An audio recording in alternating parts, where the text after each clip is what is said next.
working to connect a region of over 600 million bridges between our lands.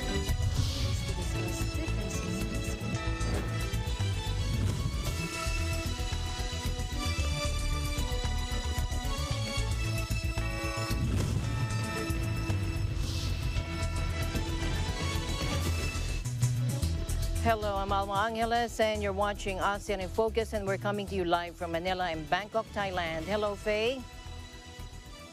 Hello, Alma. I am Faye Barte, bringing you the news in the dynamic ASEAN region.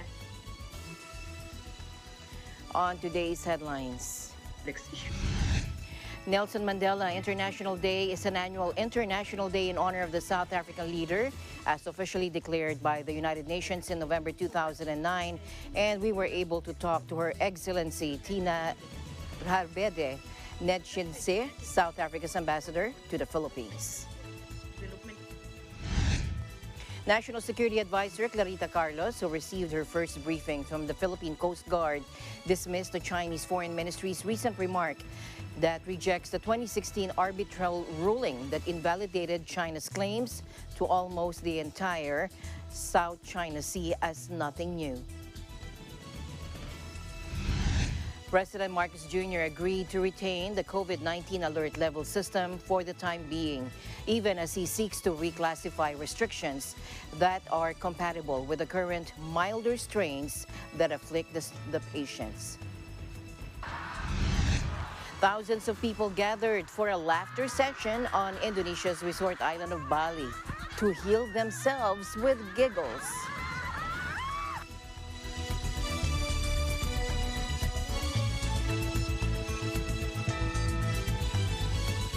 First in our news, Nelson Mandela International Day is an annual international day in honor of the South African leader, as officially declared by the UN in November of 2009. Annually, the world celebrated the contribution of the former president of South Africa, who has remained the leader of the anti-apartheid movement, civil rights advocate, who dedicated his life to fighting for human rights. And this year's UN theme is "Do what you can with what you have and where you are." And we were able to talk to Her Excellency Tina Harbede Nedshinse, South Africa's ambassador to the Philippines. Let's listen in. This year marks the 104th birth anniversary of Nelson Mandela. UN Secretary General Antonio Gutierrez described Mandela as a leader of unparalleled courage and towering achievement, and a man of quiet dignity and deep humanity. Nelson Mandela International Day is an annual international day in honor of the South African leader, as officially declared by the UN in November of 2009. Now, the Mandela Day campaign encourages people to devote 67 minutes of their time to support a chosen charity or serve in local communities. The 67 minutes represent the number of years the former president fought for human rights and the abolition of the apartheid. Right? So could you share with us the legacy Nelson Mandela and how the legacy of Nelson Mandela and how it relates significantly to current times? Okay. I must say the celebration of Nelson Mandela International Day recognizes and gives credence to the former president's commitment to human rights, conflict resolution, reconciliation. Former President Nelson Mandela represents humanity, dialogue, sacrifice, and all other noble ideas that could help shape global understanding of complex issues. These issues are of global significance and can contribute to peace, development, eradication of poverty, and in particular, protection of women, children, and the destitute. As per the United Nations report on developmental index, there are many people more than before who are destitute, more vulnerable, and high levels of poverty are being observed. Diseases, etc. The advent of COVID-19 merely projected the situation and exposed the ever-growing gap between that have and that have not. And a typical example is access to vaccine that comes to mind. Secondly, while most economies, in particular the hard-hit developing and poor countries, emerged from the pandemic, the world witnessed the new emergence of crisis due to conflict between Russia and Ukraine, which exacerbated poverty and diverted attention to issues of poverty. So Russia, combined with Ukraine, are the biggest exporter of fertilizers, wheat, corn, let alone oil and gas. All these are essential goods that we need for our daily survival around the globe. In answering your question, I would say Nelson Mandela International Day resonates well with dealing with poverty, inequalities, and hunger. Under the 2022 Nelson Mandela theme, do what you can with what you have, wherever you are. And honestly, the world needs to deal with all outstanding conflict consistently in order to ensure sustainable, equitable, and just society. It is important to look at issues beyond national interest, but broadly, as the pandemic and conflicts has affected all of us, we are all interconnected. What happens in the northern hemisphere and anywhere in the world has trickle effect for everyone around the globe. The rising cost of living, compounded by crippling inflation, high energy costs, looming recession, even developed countries not spared, food shortages, etc. We need more than ever to focus on climate change issues, which on its own has a dire consequences, in particular the agricultural sector, which is the backbone of any economy. Therefore, cooperation in all aspects is a natural need across all nations.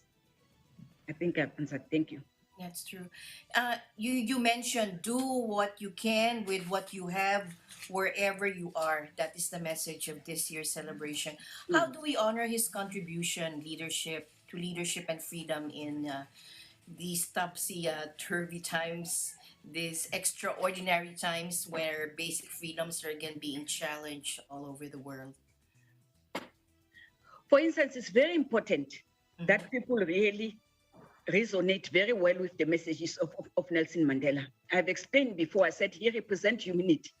But you know, he's also a person, if you were to look at South Africa, he's a gender activist.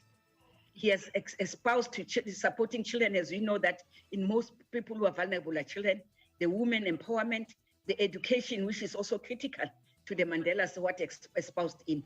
He's also, his message espoused to human rights and democracy. As we look at the South African Constitution, you will see all those elements are espoused in our Constitution, because our Constitution and Nelson Mandela remain a symbol of our consciousness, of our understanding of the global complex issues as we experience now. So it's important that whatever happens, conflict can be resolved. As we all know, South Africa was also a colonialized country that many people think it was a miracle that two people who have colonized each other and fought each other in the battle and killed each other could sit around the table and resolve their issues. But it was important because it was not about Nelson Mandela, it was not important about people, it was important not about the country, it was important about the national interest of all the South Africans sitting around the table, so that we can be able to resolve issues that people thought were so difficult.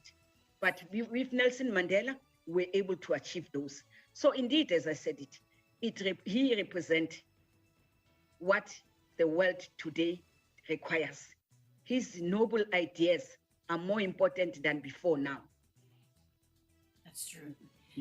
And the embassy has also aligned Your Excellency, the embassy has aligned the activities of its partnership with Project Pearls with the work of the Nelson Mandela Foundation. Could you discuss how the embassy and the Nelson Mandela Foundation is achieving its targets for helping the poorest of the poor children have a better life by giving them pearls?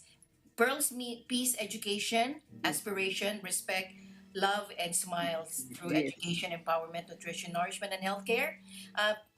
Please, tell us. Thank you very much. The South African Embassy with Project Pearls has been in existence for several years now. And our focus with the Project Pearl has been on issues of medical missions, education, women and youth empowerment, nutrition, etc. South Africa and the Philippines have many similarities than differences in terms of developmental challenges. United Nations Sustainable Development Goals clearly shows that if we can be able to work together, we can be able to share that. We have found that in Project PEARLS, we can be able to project what Nelson Mandela stood for. Countries of Global South are poor with non-existence of public infrastructure due to colonial legacies and economic system, which is subservient to the Global North and rich countries. Yes. The work that we are doing with Project PEARLS seeks to address these issues at local levels, and we have also engaged corporate Philippines and other non-state actors, such as embassies, to lend a helping hand. Today, we are privileged to have hosted the Tondo Project PEARLS contribution from South African companies here. Your Netcares, other South African companies are here, your Goldfields that were here, and we were able to host today, we're privileged to have collaborated with the ambassador of Nigeria, who came with the basic needs and joined us in Project PEARLS. We think we can be able to elevate it further.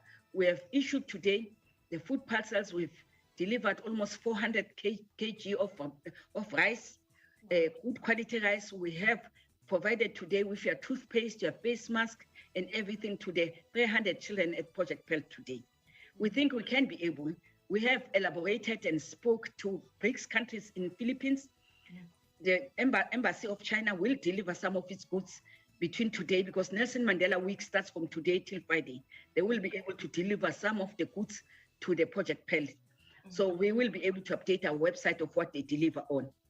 We are indeed engaging other African countries that are here of what we can do on Nelson Mandela in 2023. We want to also engage all the Indian ambassador has shown interest, but because he was traveling, we have indicated to him that next year we can collaborate. As I've said it, we are looking at the BRICS countries of what we can do in Philippines on the National Day, on Nelson Mandela International Day. We've also engaged, as I've said it, the embassies to check what is it that they can do on this 67 minutes of Nelson Mandela Day. The Nelson Mandela Foundation is also focused on promoting community and home-based gardens, supporting fruit and indigenous tree planting, creating awareness of intersections between food security and climate change. This is very progressive initiative which promotes economically sustainable means. Can you tell us more about these activities? Yes, it's very important because, as you know, we also are following through with the theme of the African Union. The theme of African Union in 2022 says the year of nutrition. So that is the basis for us, is that while we're looking at the nutrition, what does it mean? As mentioned before, we need to deal with issues of climate change, as said, by building resilience, both in nutrition and food securities. This is important on strengthening food security systems in the field of agriculture, health and social protection system in order to accelerate human, social and economic capital development. This resonates well with Nelson Mandela theme, do what you can with what you have, wherever you are. And of course, as part of AU long-term vision set out in Agenda 2063, where programs such as Nelson Mandela International Day make us to introspect and conscientize us while we look at sustainable goals issues and how we can well nourish citizens in good health and emphasis on women, girl child, who are at the most vulnerable members. So human capital is key for development as it improves lives of individuals. At the center of foundation philosophy is a commitment and advancement of peace, which remains a precondition for sustainable development and human progress.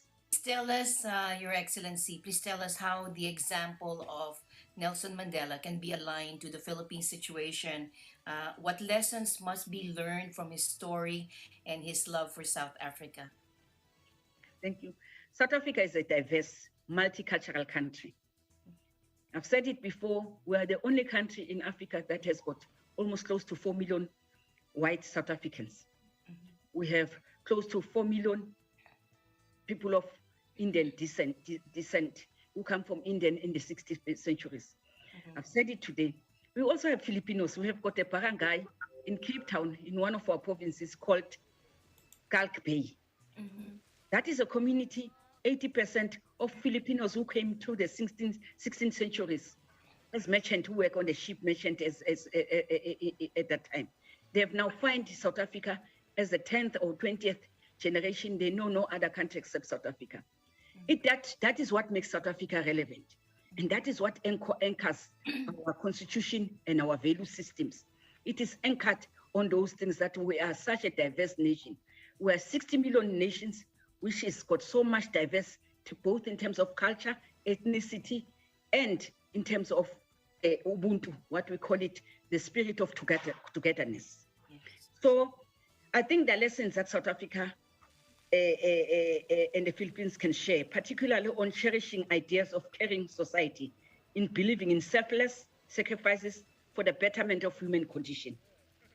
Filipinos are loving, giving, and passionate people in whatever they do. So already elements of the meaning of Nelson Mandela already inculcated in the Filipino people. For us as South Africa, a celebration of Nelson Mandela life during the 18th of July each year demands of us to put a spotlight on these developmental and global political issues. Mm-hmm. Both countries are equally battling with issues of post-colonization, triple challenges such as poverty, inequality, and underdevelopment. And as such, we can be able to use our common experience to increase diplomatic bilateral meaningfully by evaluating at each other's comparative advantage and elevate it by increasing more cooperation and collaboration, which can be beneficiary to both of our countries. South Africa continues to regard Filipino as a friend and continue to collaborate on international forums and support each other candidatures when it is necessary. We're looking forward to elevate the cooperation to higher levels under the new administration by increasing bilateral trade between the two nations, including cultural exchange, defense technology, person-to-person exchange, and etc. Salamat. Salamat po. It's been wonderful discussing and commemorating Mandela Day with you, Your Excellency. A happy and meaningful celebration to all. Thank you very much, Your Excellency. Thank you very much, Mrs. Angels. Let's continue to learn from our leaders, whether they be from here or outside our country, as our countries have common experience. Thank you very much, Your Excellency. Salamat. Salamat po. Yes.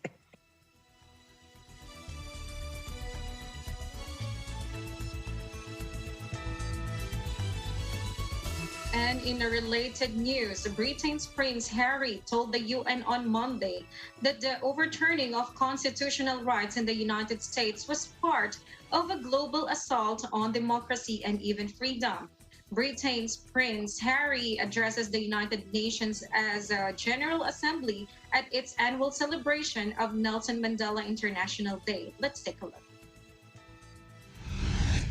The war and inflation have left Africa mired in a fuel and food crisis, the likes of which we have not seen in decades. This comes at a time when the Horn of Africa is enduring the longest drought it's faced in close to half a century. And what is happening in Africa is not an isolated event.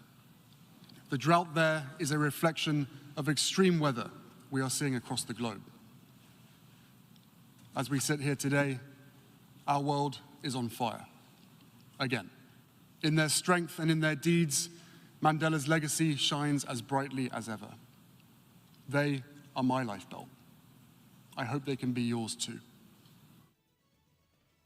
Mandela was not only a man of conscience, he was a man of action. He organized millions, inspired billions, joined hands not only with those who loved him, but those who had once jailed him, to build a better future for all. I thank the Minister in the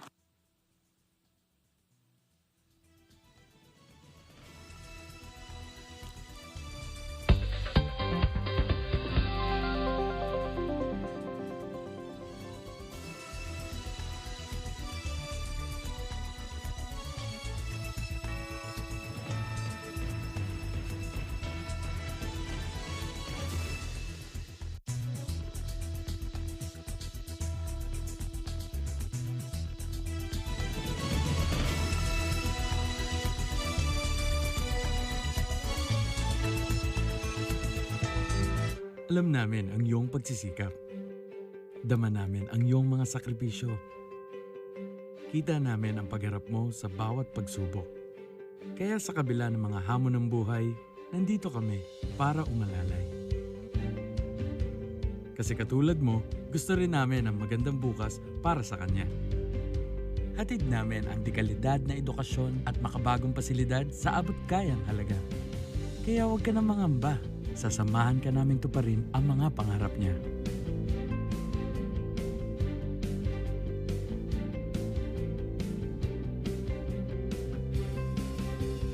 Maaasahan mong sulit dito ang mga pinagsikapan mo.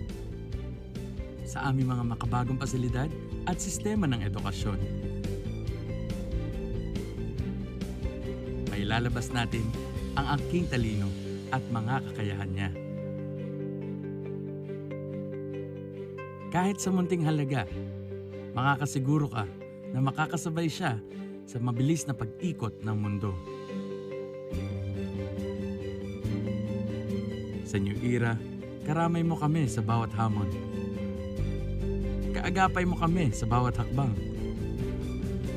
Kasama mo kami sa bawat ngiti at tagumpay.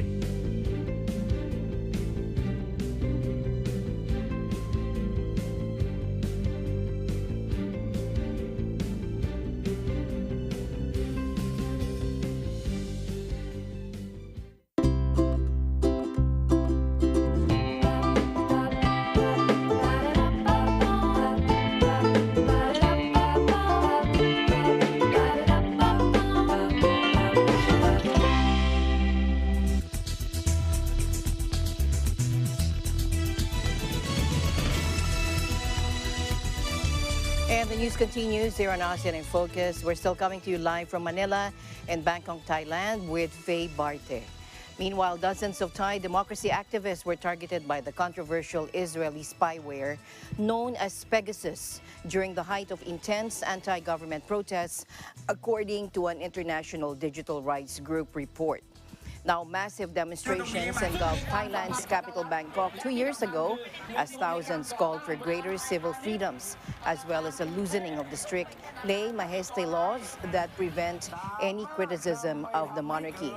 Pegasus software, created by Israeli firm NSO Group, can extract data and activate cameras or microphones once it has successfully infiltrated a mobile device. The report stopped short of saying definitively who was behind the use of the spyware, though it notes that NSO Group says they only sell the technology to governments. Amnesty International, following an independent investigation, condemned the hacking. Among those targeted, Citizen Lab said, were the lei majeste lawyer Arnon Nampa, protest leader Panusaya Sitri Jawatan Akul, and activist Jatupat Bun Patararaksa. Panusaya is currently on bail and facing 10 royal defamation charges, while Jatupat was denied bail earlier this year after also being charged with insulting the monarchy. In today's other news, National Security Advisor Clarita Carlos, who received her first briefing from the Philippine Coast Guard, dismissed the Chinese Foreign Ministry's recent remark rejecting the 2016 arbitration ruling that invalidated China's claims to almost the entire West Philippine Sea as nothing new. Take a look. I think we have made our position clear there, and the President of the Republic has made our position clear. Arbitral award by itself affirms that under UNCLOS, the Philippines can exclusively exploit the natural resources, including the oil and gas, in Philippine Exclusive Economic Zone in the West Philippine Sea without interference from any other coastal state. I just met the task force last week, and we're going to have another meeting next week. So we're just really trying to figure out who is going to do what and so on. During a meeting at the PCG at its headquarters in Manila, Secretary Carlos was given a briefing about what the Philippine Coast Guard is, patrol operations in Benham Rise, the West Philippine Sea, the Southern Philippines, and other functions, according to the PNG. Marcos Jr., President Marcos has also pledged to defend the Philippines' rights to the disputed West Philippine Sea, which Beijing claims almost entirely. Staying in the Philippines, President Ferdinand Bongbong Marcos Jr. on Monday, and that was July 18, agreed to retain the COVID-19 alert level system for the time being, even as he seeks to reclassify restrictions that are compatible with the current milder strains that afflict the patients. And this developed as health authorities said that they could come up with a new alert level classification by the mid of August. And President Bongbong Marcos said that the alert level could be adjusted or improved if people get their booster shots. Vergeres said that the DOH could come up with the new classifications by the second week of August. At the same time, she also said that mid-August is a suitable period to loosen up to allay fears of the medical community and give them time to make COVID-19 cases more manageable. And the health official said that the Philippines is currently experiencing an uptick in COVID-19 cases because of the highly contagious Omicron BA.5 variant.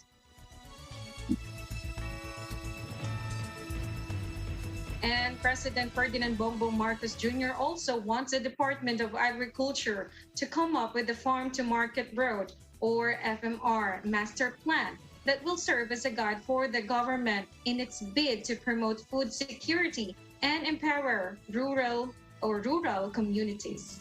In a meeting at the Bureau of Soils and Water Management Convention Hall in Quezon City on Monday, President Bongbong Marcos, who concurrently heads the DA, or Department of Agriculture, told agriculture officials that the master plan should include regional maps detailing the exact locations of the farm to market roads to be constructed.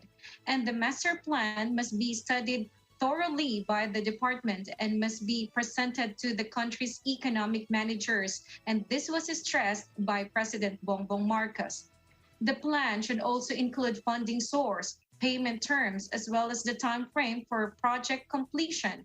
The president also wants official development assistance funded, or ODA, projects to be constructed in priority areas identified by the government. For state-funded FMR projects, he also insisted that the Department of Agriculture and the Department of Public Works and Highways should take charge of the implementation. The president also pointed out that the government must prioritize areas with active agricultural production to address supply chain concerns. Russia's blockade of Ukrainian ports threatens grain supplies to tens of thousands of people vulnerable to starvation and must end. That is according to EU Foreign Policy Chief Josep Borrell, warning this on Monday. Let's listen in first. So I hope, and I think I have a hope, that this week it will be possible to reach an agreement to deblock Odessa and other Ukrainian ports. The life of thousands, more than 1,000, tens of thousands of people depends on this agreement. So it's not a diplomatic game. It's some issue of life and death for many human beings. Now, Russian and Ukrainian negotiators will meet UN and Turkish diplomats in Istanbul on Wednesday to discuss a possible agreement to end the months-long blockade of Ukraine's ports. President Vladimir Putin's Russia invaded Ukraine in February, and its forces have captured some Black Sea ports and bombarded others, including the key grain exporting outlet in the city of Odessa. Ukraine has also mined the approaches to some of its ports to protect them from Russian assault. But Ukraine's farms are a major source of grain for the world market, in particular in the Middle East and Africa, where food supplies are critically tight. Borrell spoke as he arrived at a meeting in Brussels of EU foreign ministers to discuss closing loopholes in their sanctions regime to punish Russia for the invasion. He also said that Ukraine's European allies would do what they can to help Kiev export its grain through overland routes and across the Danube River, but warned that the ports were key. In Monday's Laging Handa briefing, the Bangko Sentral ng Pilipinas clarified that the possession of stapled banknotes was not illegal. However, they are asking the public not to staple bills for longer use. Let's listen in. Ang stapling ay sana ho wag nating gawin dahil po ang buhay ng ating mga bills, whether paper or polymer, ay iiksi. Possession and use of a stapled bill, hindi po yan illegal. Dapat tanggapin pa rin ang stapled bills.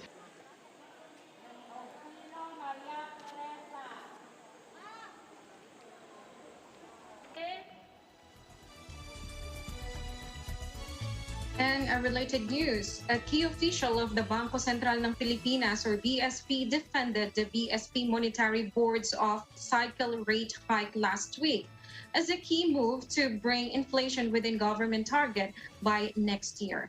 In a televised interview last Monday, the BSP Strategic Communication and Advocacy Managing Director Antonio Joselito Lambino said that they project the 75 basis points or BPS interest rate increase that will help bring inflation to a predictable and low level. Let's take a look. Yung price pressures na nararanasan po natin lahat ay mukhang patuloy na nangyayari. At ang gusto po natin ay bumalik po tayo doon sa target inflation range natin. Hopefully, lumapit po tayo doon by next year or pumasok na po tayo doon sa 2 to 4%. Dahil yan po ay isang indikasyon ng malusog na ekonomiya. And that is beneficial to all Filipinos dahil po gusto po talaga natin ng stable prices dahil yan po ay nagbibigay ng confidence sa ating mga kababayan, sa mga households at saka sa mga negosyo. With the balanced government response to inflation, Lambino reiterated the position of the Department of Finance, or DOF, that the country will still be able to achieve its gross domestic product, or GDP, growth target of 6.5% to 7.5% despite the high inflation and even the rate hike. Prior to the latest interest adjustments this month, the BSP already implemented 25 BPS hikes, each for May and even June.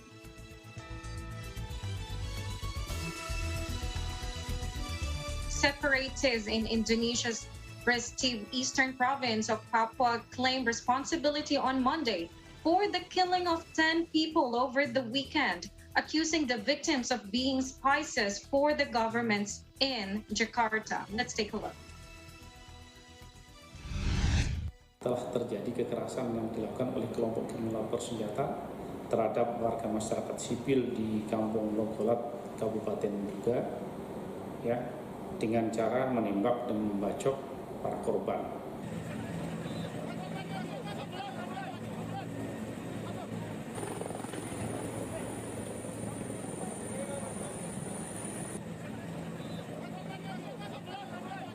Gunmen and attackers armed with sharp weapons had ambushed a truck of traders transporting goods through a remote highland area on a Saturday. This is according to police, who blamed rebels for the killings.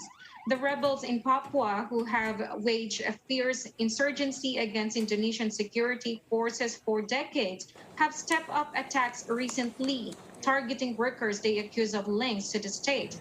The West Papua National Liberation Army, or TPNPB, the military wing of Papua's main separatist group, said they shot dead the civilians because they believed they were Jakarta's spies disguised as workers. Papua's Melanesian population shares few cultural connections with the rest of Indonesia. the world's largest Muslim majority country, and the Indonesian military has long been accused of gross human rights abuses there. And Saturday's attack was one of the deadliest in recent years in the underdeveloped mineral-rich province. In 2018, 19 employees of a state-owned construction company were shot dead by rebels while fixing a bridge.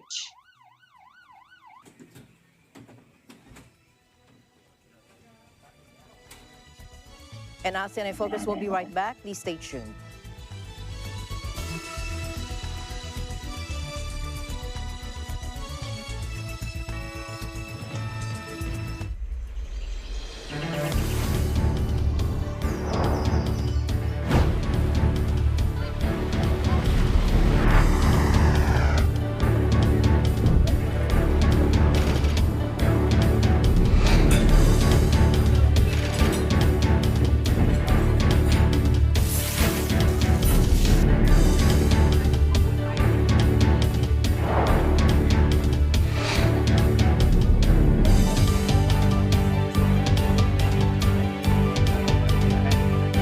Open for Business with Cesar Vallejos every Sunday, 9 p.m. Hindi ko kayang talunin si Clara. Sasabihin ko sa kanya ang totoo na ako ang nagnakaw ng mga design niya at tinamay lang kita. Sorry, Ivan. Pinapatawad kita. Friends? Ang pag-amin sa kanyang nasaktan, mauuwi ba sa pagkakaibigan o panibagong bakbakan? Ano ba talaga ang totoo? Ang totoo, wala kang kwentang ina.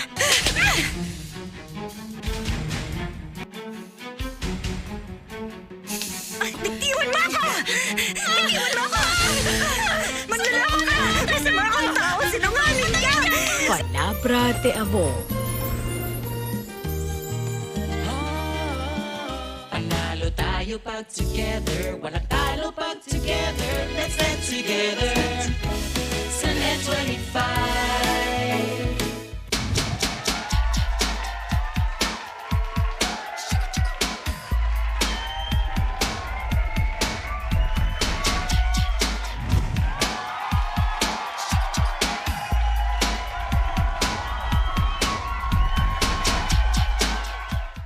Maselan ito dahil investment ito ng pamilya natin. Humihingi po ako sa inyo ng paumanhin. Si Junseo, hindi mahigitan ang galing ni Minho sa negosyo. Sa wakas may lisensya na tayo. Si Minho ang may gawa nito. Congratulations!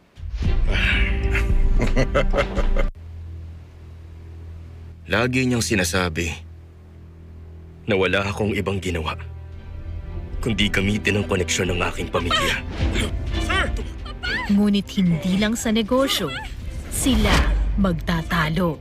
Tumanggi ka mag-invest sa hospital kung saan nagtatrabaho ang babaeng pakakasalan mo? Ano ba talagang gusto mo? Ang mali ay mali. Hindi ako dapat magdesisyon ng batay lang sa nararamdaman Paano naman ko. ako? Hindi ka mahalaga sa kanya habang tinutulungan kita at inaalalayan ka nung nagsisimula ka. Naghihintay naman siya para balikan ako. Pero sa ginagawa niya, pinapahamak niya sarili niya. Anong ibig mo sabihin? Fatal Promise, ngayong linggo. Panalo tayo pag together. Walang talo pag together. Let's stand together. Sa Net 25.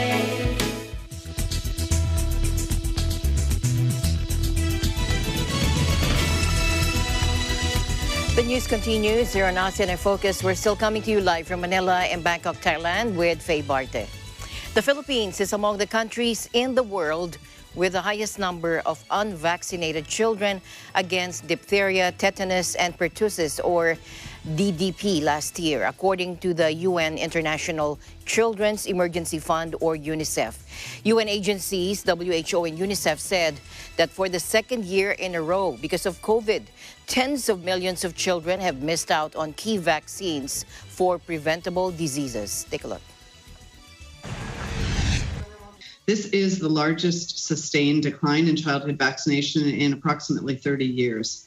And the proportion of children who received the third dose of vaccines that contain diphtheria, tetanus, and pertussis, which is against whooping cough. This is our marker for immunization coverage both within and across countries. In 2021, there were 25 million children who missed out on one or more doses of their DTP containing vaccines through routine immunization services. This threatens increased outbreaks, deaths, and for some who survived the illnesses that they otherwise wouldn't have gotten, lifelong consequences. The pandemic is not over. We need to both sustain and maintain momentum on COVID-19 population immunity through vaccination, but it also means that we have to assure that vaccination for measles and HPV and pneumonia and diarrhea gets back on track urgently. That means catching up millions of children who have missed their vaccines in 2020 and 2021. It also means recovering immunization programs and sustaining that trajectory of essential immunization. And the alarm is that we are witnessing the largest continued drop in vaccination in a generation. At UNICEF, we are deeply concerned about what this backsliding means for children, especially in those children who live in low and middle income countries, given that it comes with dire consequences. Unfortunately, not only did we not see a recovery, we in fact lost even more ground. And we are already seeing the consequences of this. Inadequate coverage levels have resulted in avoidable outbreaks of diseases such as measles and polio in the past 12 months period. The UN Children's Fund also expressed deep concern about the potentially dire consequences for malnourished children in lower and middle income countries whose immune systems had been weakened by conflict, climate shocks, COVID, and now the global food and fuel crisis sparked by Russia's invasion of Ukraine. Ethiopia, India, Indonesia, Nigeria, and the Philippines recorded the highest numbers of zero-dose children. Meanwhile, half of humanity is in the danger zone, facing floods, drought, extreme storms, and even wildfires. This has been said by the UN chief on Monday, addressing ministers from 40 nations on the state of the climate crisis at a meeting in Germany. In his video message to the Petersburg Climate Dialogue, he said the Paris Agreement target of limiting global warming to 1.5 degrees Celsius had already been on life support coming out of COP26 last November, and its pulse has weakened further. Let's take a look. Excellencies, 8 months ago we left COP26 with 1.5 degrees on life support. Since then, its pulse has weakened further. Greenhouse gas concentration, sea level rise, and ocean heat have broken new records. Half of humanity is in the danger zone from floods, droughts, extreme storms, and wildfires. No nation is immune. Yet, we continue to feed our fossil fuel addiction. What troubles me most is that in facing this global crisis, we are failing to work together as a multilateral community. Nations continue to play the blame game instead of taking responsibility for our collective future. We cannot continue this way. We must rebuild trust and come together to keep 1.5 alive and to build climate-resilient communities. First, we need to reduce emissions now. Everyone needs to revisit their nationally determined contributions, and we need to demonstrate at COP27 that the renewables revolution is underway. There is enormous potential for a just energy transition that accelerates coal phase-out with the corresponding deployment of renewables. The agreement with South Africa last November sets a good precedent. Partnerships under discussion with Indonesia and Vietnam are also significant. Must treat adaptation with the urgency it needs. 1 in 3 people lack early warning systems coverage. People in Africa, South Asia, and Central and South America are 15 times more likely to die from extreme weather events.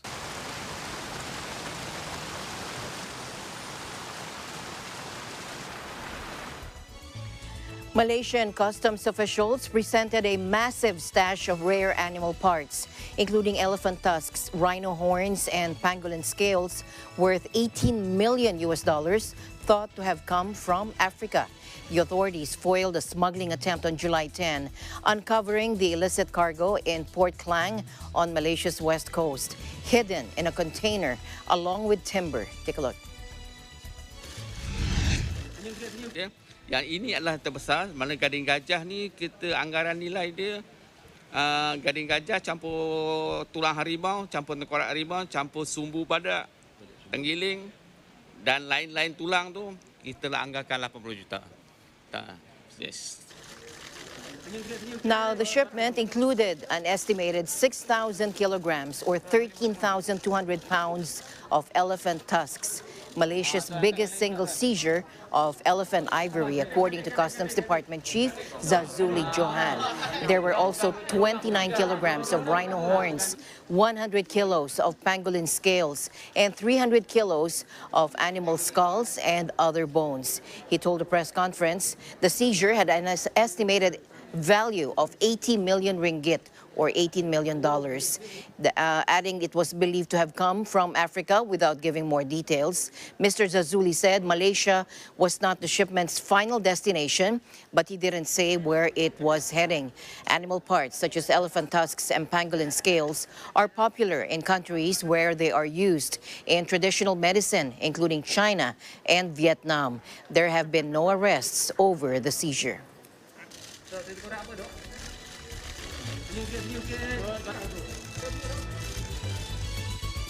And finally, in our news, thousands of people gathered for a laughter yoga session on Indonesia's resort island of Bali to heal themselves with giggles. Let's take a look.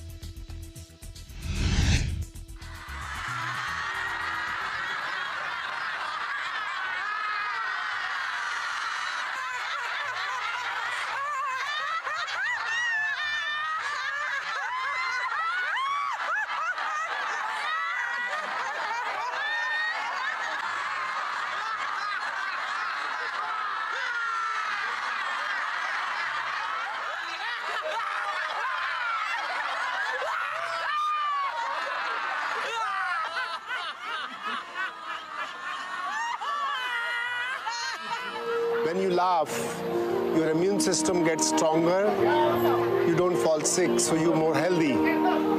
And laughing together with other people, we become happy. And today's program is specially organized to laugh for the world peace. Sikunya ditutup. And take it behind. Kemudian bawa ke belakang. And well done. Sebenarnya ini untuk kesehatan, terutama fisik dan mental saya. Karena saya seorang ibu rumah tangga, pastilah banyak punya masalah kan di dalam berumah tangga itu, entah dengan suami, entah sama ibu, keluarga sendiri. Jadinya sangat-sangat membantu saya.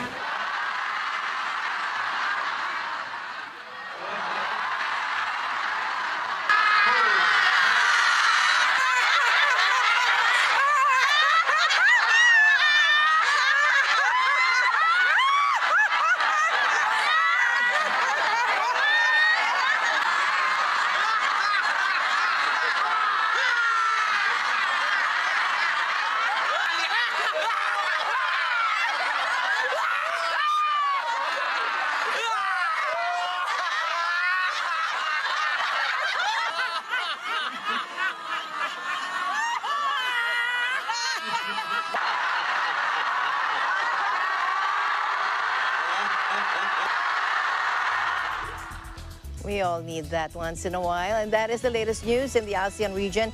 Thank you very much, Faye, for keeping me company here on ASEAN in Focus. Thank you also, Alma. And indeed, the laughing is really contagious. And thank you for watching once again. This is Faye Barta from your EBC Thailand Bureau. Thank you for watching news in the extraordinary times. Indeed. We'll see you back tomorrow, same time, same place, here on ASEAN in Focus. Stay in the news because we live in extraordinary times.